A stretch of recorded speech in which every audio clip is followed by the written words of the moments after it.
19 মে 2025 সকাল 5:30 সোমবার। আমি সেই অসিত আবার এসেছি আপনাদের সঙ্গে নতুন উৎসাহ নিয়ে, নতুন উদ্দীপনা নিয়ে, আর একটা নতুন গল্প নিয়ে। নদীর তীরে পিকনিক চলছিল, লোকে হইচই করছিল, আনন্দ করছিল, ফুর্তি করছিল। হঠাৎ দেখে ওই নদীর মাঝখানে একটা লোক ডুবে যাচ্ছে, চিৎকার করছে, বাঁচাও বাঁচাও। গান বাজনা থেমে গেল, সবাই দৌড়লো নদীর তীরে, সবাই মুখ চাওয়াচাওয়ি করছে কে যাবে। একটি ছেলে খুব তাড়াতাড়ি তার জামা কাপড় ফেলে দিয়ে ঝাঁপ দিল নদীতে আর চলে গেল। তার শক্ত সামর্থ্য দুটো হাত দিয়ে ছেলেটাকে টেনে নদীর তীরে নিয়ে আসলো, তাকে জীবন দান করলো। আর যেই তাকে নদীর তীরে এনেছে, দেখছি ওমা, দুটো লোক নদীর মাঝখানে আবার ডুবে যাচ্ছে, চিৎকার করছে বাঁচাও বাঁচাও। এবার একটা নয়, দুটো।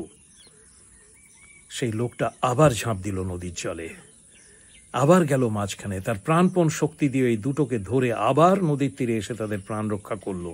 আর যেই নদীর তীরে এনেছে, দেখছে 4টে লোক ডুবে যাচ্ছে, চিৎকার করছে বাঁচাও বাঁচাও।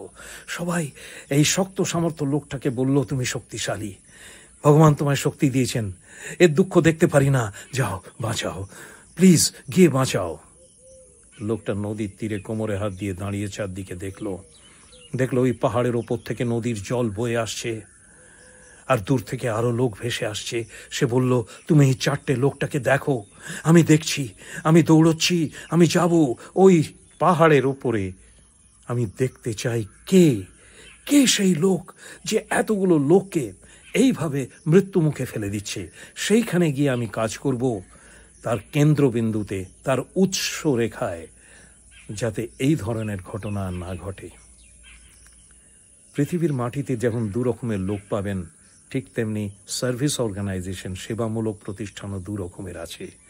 একরকম আপনি দেখবেন অরফানেজ, ওল্ড এজ হোম, অনেক গরিব লোককে, রাস্তার লোককে তারা সাহারা দিচ্ছে, অত্যন্ত ভালো কাজ করছে, এবং তাদের দুঃখ দেখে আপনি তাদের নানান রকম সাহায্য করেন।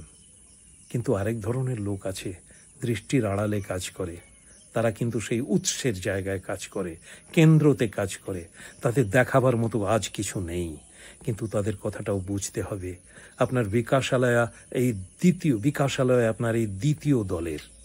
আমরা এমন একটা কিছু তৈরি করার চেষ্টা করছি যে এই ইভিল বা এই যে ভুল ভ্রান্তি বা অন্যায় যেটা সমাজের ভেতর চলছে, ভবিষ্যতে যাতে সেটা না হয়, তার মূল কেন্দ্র হলো একটি নতুন ধরনের শিক্ষা ব্যবস্থা, যার জন্য আমরা বিকাশালয় তৈরি করেছি। আজকে আমাদের দেখাবার কিছু নেই, আজকে আপনাদের মন কেড়ে নেওয়া ওই দুঃখের ছবিগুলো দেখানোর মতো কোনো ছবি নেই। আমরা শুধু আপনাকে বোঝাতে পারি, আপনাকে অ্যাপিল করতে পারি, আমাদের কথাটা বুঝুন। আমরা যা করছি তার আউটকামটা, তার প্রতিফলটা আপনারা দেখতে পাবেন পরে ভবিষ্যতে। কিন্তু আজকেই যে আপনাদের সাহায্য দরকার, অনেক ফান্ডস দরকার, অনেক লোক দরকার। এগিয়ে আসুন, আমাদের পাশে দাঁড়ান। এই অনুরোধ নিয়ে আজকের বক্তব্য শেষ করলাম। খুব ভালো কাটুক সোমবারটা, আর সেই সঙ্গে সপ্তাহটা। আবার আসবো, আবার কথা বলবো, আবার দেখা হবে।